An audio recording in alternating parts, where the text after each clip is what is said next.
What is up, everybody? Welcome back to the Thaumaturge. Can we do this? No, didn't think so. Time to do this one. Let's go to the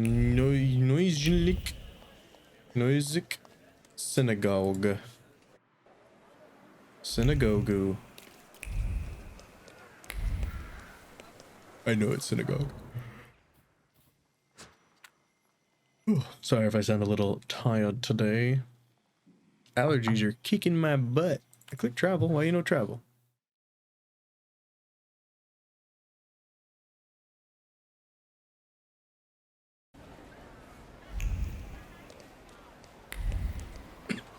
I'd love to find like what I assume is the last tailor outfit sometime soon. That would be cool.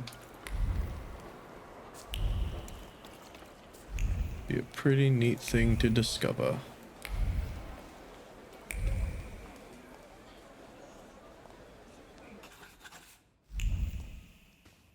It's like maybe the outfit could be in here. Oh, we got a thing about the synagogue. The neo-Romanesque edifice was founded by the merchant Salman Noijik and his wife Rivka. It has stood here for 3 years. Every day its solid walls witness prayers, readings from the Torah scroll, as well as the study of the Mishnah and the Gemara, the other writings of the rabbis.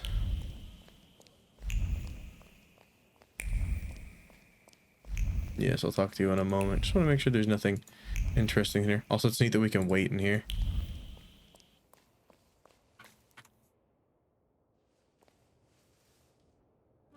Hello. You said a month, 2 at most. I believed you. Then came the very first rain, and it was pouring in again. You fixed it, then the next rain. Soaked. I can't sleep because I have to keep emptying buckets. It's leaking just as badly as it was before. But the eyes of God are in every place, and they're watching. Rabbi, when I said 2 months, you said there was one hole in the ceiling, but the whole building is in shambles here. I can do it. Quiet! You can seal up your daddy's barn with straw. The roof is gonna get holes because the foundations are crumbling. So, let's go down to the basement. Oh no, definitely not there.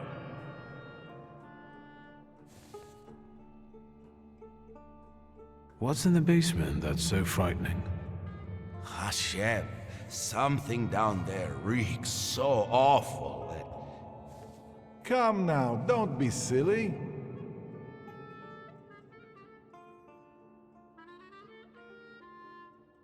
I've already made my flaw like enhanced, so I'll just wait.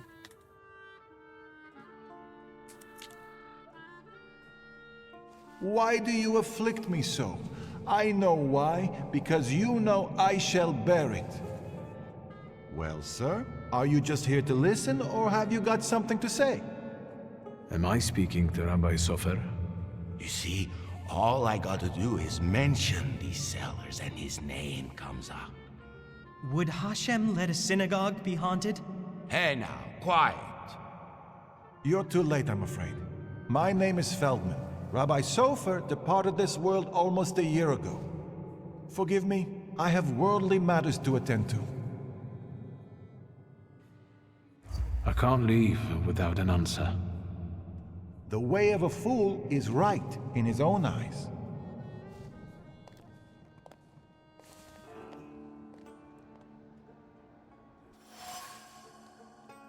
Renovation of the synagogue. Unruly workers. No wonder the rabbi doesn't have time to talk. He got along in his mind. The crack runs from the ground all the way to the roof of the synagogue, from which water steadily drips. The crack in the wall hides the fear of righteous divine punishment exacted upon those who truly deserve it. After all, things would be different if such was God's will. Someone had to have committed many sins to cause the synagogue to be in its current state. It's worn out. It must have seen many renovations. The latter was placed with vigor and deep conviction that working on restoring the house of God is an honor and a good deed that will surely be noticed by the Almighty and heavenly hosts. Such work is a treasure. I know I see another one over there. I just wanted to run down and see if there's any other ones.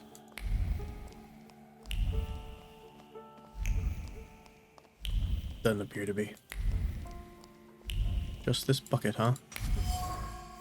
The bucket must be leaking in more than one place. The mirror of the water reflects a thought, pure and strong like a hailstorm, or like a hailstone. The house of God cannot resemble a ruin. It's not right. Something must be done about it while there's still time.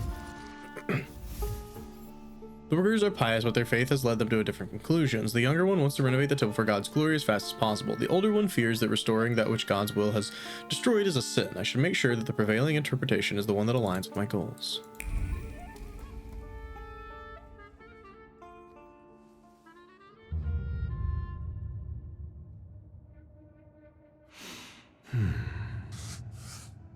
Back up. God helps those who help themselves. But maybe you're right, Rabbi. Maybe Hashem is afflicting us, setting a test for us. You heard the guy talking about Sofer. The old man cursed this place, especially these cellars. So I'll go on my own and show that Hashem protects me against curses in Hashem's domain. On your own. You can seal up your daddy's barn, right? Fine, let's go. You've gotten the better of me again, Hashem. Your tests still surprise me, but if this is your will, I think Hashem has sent you to me. Who are you?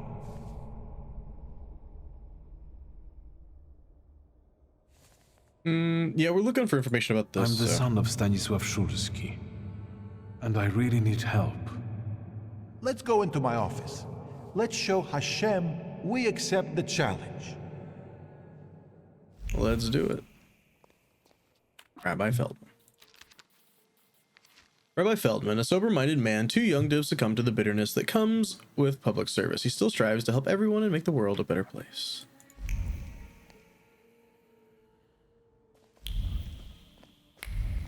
Oh, another record. How fantastic. I think we gotta get all those for an achievement as well. Homilies and Schism the Mage. Homilies about Schism the Mage, chapters 25. When Schism's apprentices created a golem without his supervision, is refused to obey them, going about and doing as it pleased. When they just wanted to destroy it by means known to them, it did not react and continued to cause them trouble.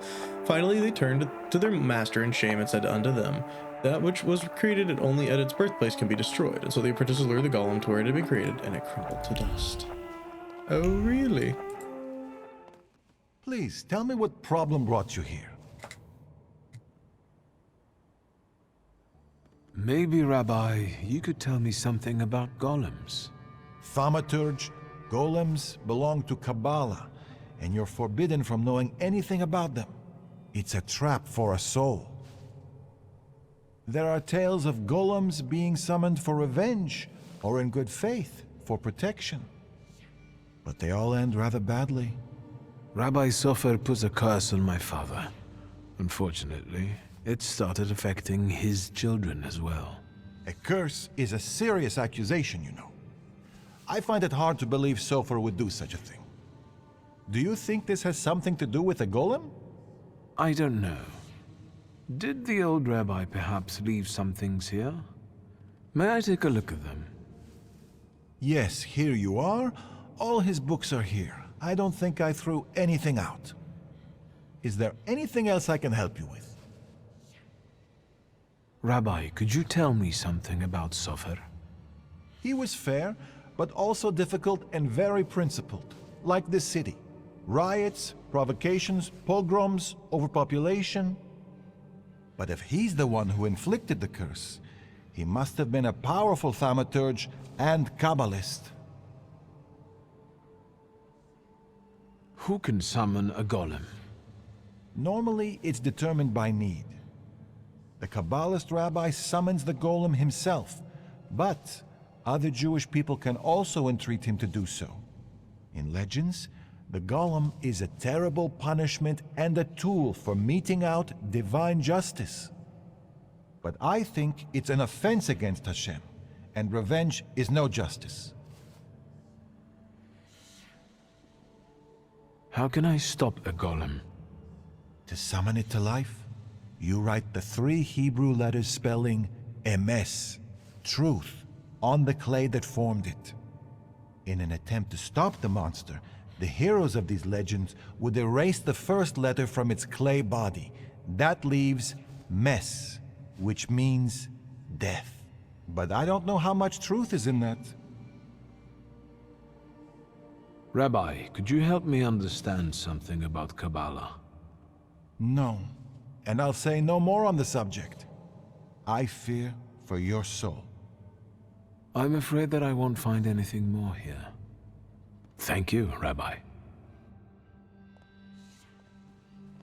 It's like there's definitely gonna be more to talk to him about. Nothing in the corner.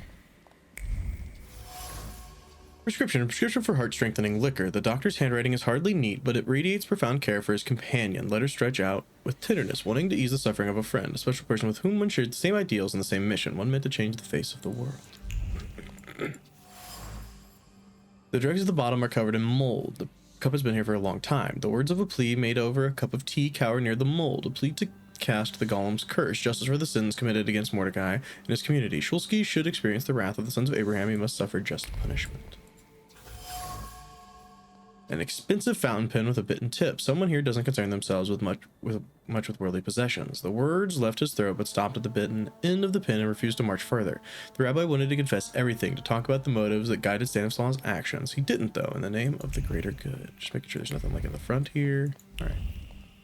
What we got, bud? Rabbi? I'm listening. I found a prescription belonging to the old rabbi. Was something troubling him? He had heart problems. The local pharmacist would even bring him some kind of special medicine. What was that pharmacist called? Abraham Horowitz. But now his pharmacy is sitting empty. Let me guess. He's dead? Unfortunately. Some say that the socialists were involved. Others claim it was the Ochrana's doing. Let's keep talking, if you need to. The rabbi says that Abraham Horowitz left behind an abandoned pharmacy on the edge of Mirov, as well as sadness on the hearts of the members of his community. Nevertheless, his disappearance was accompanied by strange rumors mentioning the Ochrana and the socialists, a potentially dangerous mix. Mordechai Chayat. Do you know that name, Rabbi? He owns one of the laundries here in Miruf, but I admit he doesn't really come to see me. Maybe there are other things I could be of more help with. Yes, not. I'll be off now. I'll pray for you. Thank you, Rabbi. Thank you. Time to go talk to Mordecai. But also do this, actually. I lied. Can we go to the basement where they made the golem or no? Oh, wow. We actually can go down, I think. Nice.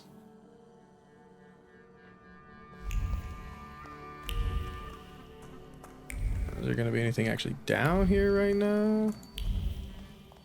Yeah. See, you can go even deeper into this basement. Yeah. All right. Cool. I know what's going on down there. At least I guess what's going on down there. I could very well be wrong.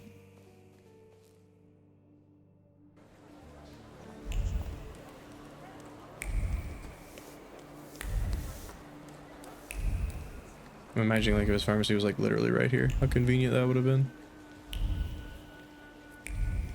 Sadly, it tisn't. Tis not.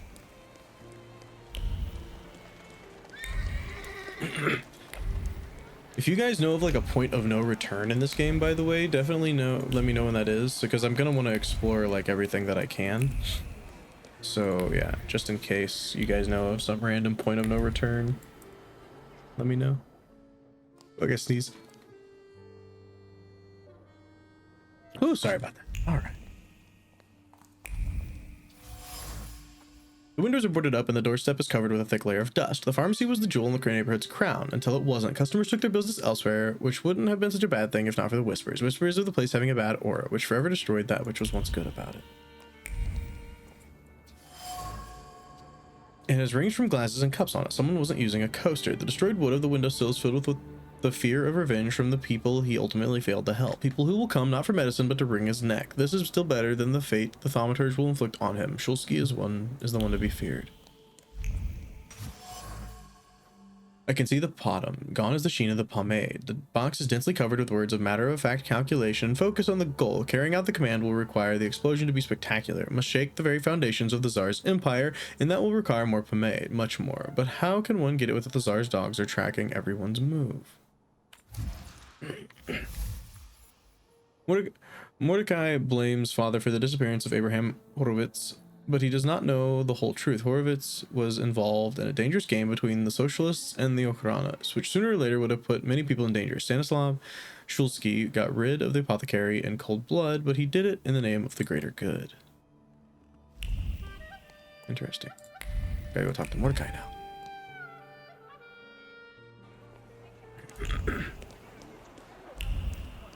I think he's in a different area. No, he's in this one. Huh, neat. I like it when the quest is all in the same area for the most part. Makes life simpler. What if he's going to be to the right here? Nope. To the left, my bad.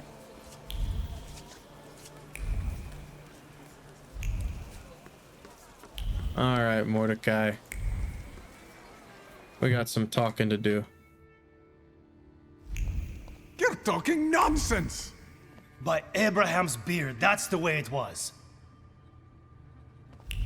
Did you hear about Praga? I'm at the harbor getting fish, and half the wharf is in splinters. They said there's even bodies. More bodies than they usually fish out of the Vistula, practically every day. They were only just writing about Povishle.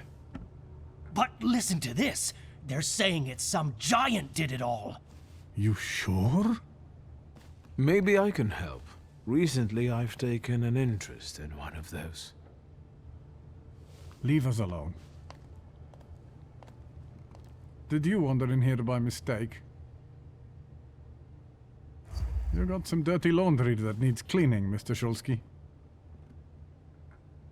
I was interested in this giant you mentioned to the fishmonger. I can't help you. Rabbis are the ones who deal with golems. I didn't say anything about a golem. I'm afraid I can't help you. And now, if you'd like... You were curious how my father died. Beneath the ruins of a building in Śródmieście. That's awful. How did it happen? I'm glad you're asking. A remarkable death, isn't it? Yes. Let's have a word about your conflict with my father. There was no such thing. I have warm feelings for the store, and his father as well. Why did you quit working for my father? It was a mutual decision. I know that you and my father parted ways in bad terms. What happened? We both had difficult personalities, but I still remember him fondly. You're not telling me everything. I don't have to explain myself to you, Mr. Szulski. I'm leaving now, but I can tell this won't be the last time we meet. Farewell. No, figure something out real quick. Node coin worth 30 kopecks. The coin is soaked through with irritation brought on by a failed attempt at reconciliation. How long can you keep explaining things to someone who refuses to listen? Once you've been found guilty, there's nothing that will change that. No fact or plea. Anger is all that remains.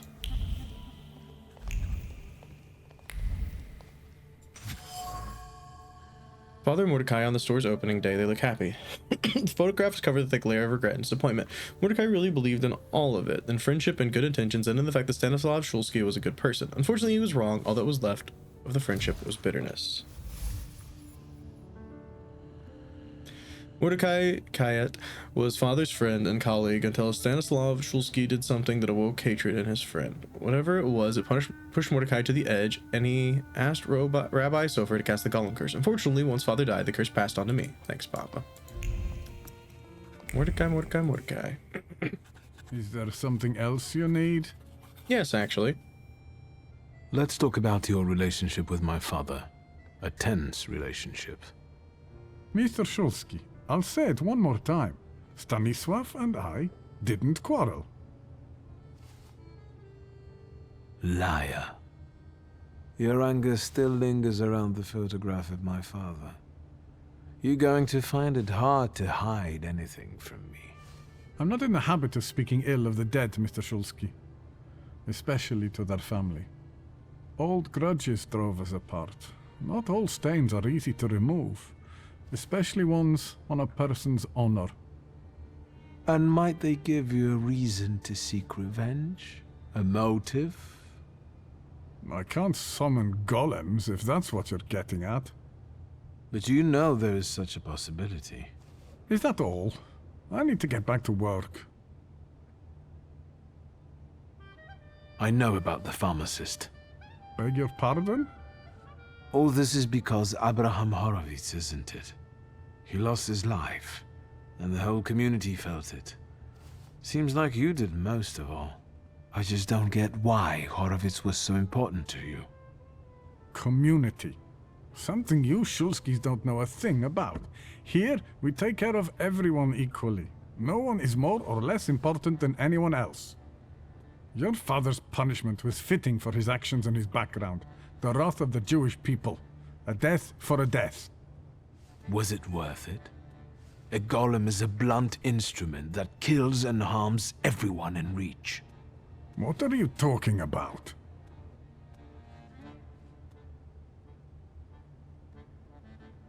I don't think the punishment is adequate for the crime. Horowitz had something on his conscience. He must have, if both the Ohrana and the Socialists were interested in him. And what my father did, I can't believe I'm saying this, but his motives seem noble. Oh, do they? There's no trace of cruelty in his actions. He didn't do it for his own profit, but for some kind of greater good. Without any specifics, those are just words. You wanted to teach my father a lesson, and you did. It's too bad innocent people died in the process. The building that collapsed on Stanisław, which was inhabited by people, now all that's left of them are some damaged items. That's what happens every time the golem physically manifests. Random people lose their lives due to its untamed power. No, it can't be. It wasn't supposed to be that way. My father and Sofer knew one another for years. Father knew the rabbi could be forced to create a golem if Horowitz was killed. They both took that risk. Sofer couldn't reveal that he knew Stanisław. He also knew that Horowitz had to disappear because he was a threat to too many people. To whom? That doesn't matter. You don't have anything to do with this, Mordechai. Just like I have nothing to do with my father's actions. I am connected to them only by my blood. What do you want? To get rid of the golem. Tell me something, anything, that will get me closer to a solution. Instead of telling you, I'll show you. Where? Into an alley, where some friend of yours will smack me around? To the synagogue. Are you coming? Sure. Yes, let's go. We'll stop to get Feldman. He should see this too. Isn't Feldman at the synagogue? See, we're going down.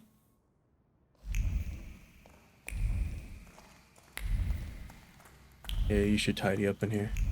In a moment, you'll see a real mess, Rabbi. To the dungeon.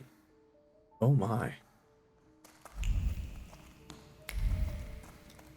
How did you know about this very obvious door in the corner of the basement? Oh, what a good question.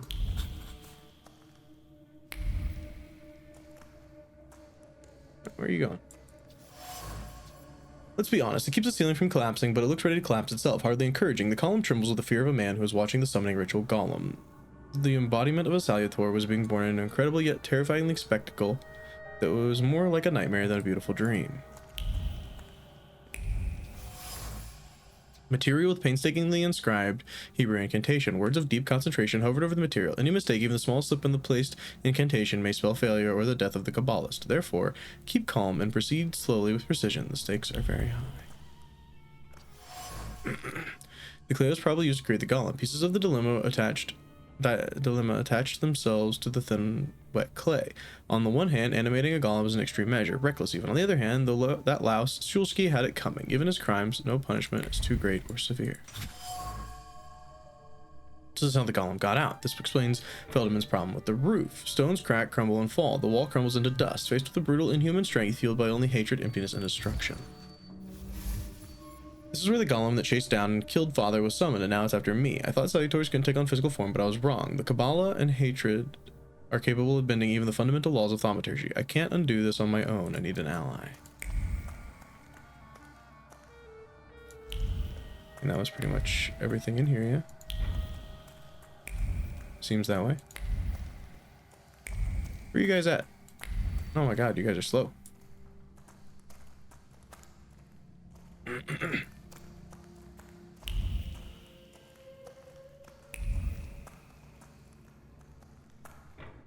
So, No wonder the roof is leaking if the foundation is crumbling. A lovely metaphor, Hashem. But what happened here had nothing to do with Hashem. Did it? Mr. Szulski wished to know the origin of his curse. This is where it took its shape. If I'd... Now I see it differently, but back then, when I was talking to Sofer, revenge and justice seemed one and the same. Revenge is no justice. It is always dictated by anger, and in anger, erring comes easily. But Sofer agreed to it. He summoned the golem. What else do you want to know?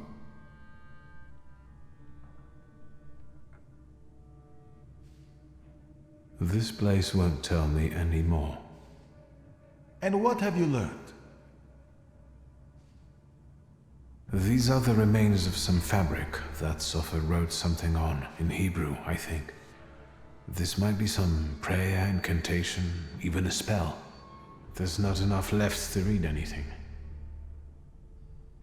The clay formed a shell that Sofer infused with the salutor. Sofer told me to bring clay. Sticky and cold. I can't say how many of those buckets there were. Hours sculpting the Colossus until my hands went numb. I could feel the clay absorbing my anger, as if my rage was making it take shape on its own. Hours? That must have been horribly exhausting. What's a few hours in exchange for a curse that lasts generations? The hole you can't miss over there is the new door the Golem smashed when it was summoned to life. And no one saw anything. How is that possible? Is that your worry, Rabbi?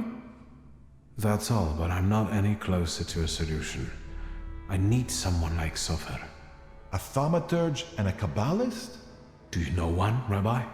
There's only one name that comes to mind, but... Ariel Roffe. A good-for-nothing, vengeful, godless scoundrel. Strong words from your lips. Of course. Do you know one another? You could say that. I'll track him down. There's just one thing I'd really like to know, Mr. Szulski. Standing where you are now, what do you think about your father's responsibility in all this?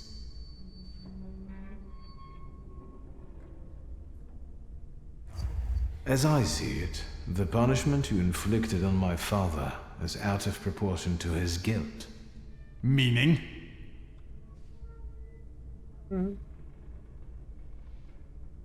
Neither my sister nor I had anything to do with our father's decisions. Justice would be if everyone paid the price for their own actions. How much anger must a person hold inside to do something like this? Revenge isn't justice. Who are you or Sofer to decide who deserves what punishment? All right, I think it's time for us to go. This place just makes the blood boil. Apparently so. Let's get Mr. Szulski away from here. And stop by tomorrow. We'll have some tea and work through a few questions. Mr. Szulski, I would like this to be our farewell. I tell you from my heart, anger and pride are poor advisors. I know that firsthand, but it's too late for me. You can still save yourself. I'll be thinking of you. Shall we? I want to look around a little more. I'll find my own way out. Please, look after yourself. We'll need to get the help of Kabbalists to tame or get rid of the Golem. Rabbi Feldman confirmed my fears. The only Kabbalistic thaumaturge she knows is Ariel Rolf. Shikayet's laundry. Starch, water, soap, and lots of hot steam. Toil-worn hands, penetrating glances, and whispers. You don't simply go to the laundry and pick up snow white tablecloths. You go there for company and information. Known as well informed as the woman who washed the other people's dirty clothes. Alright, guys. Well, that's gonna do it for this one. We have... yeah, we're still waiting on that. I will see you all in the next one. Peace.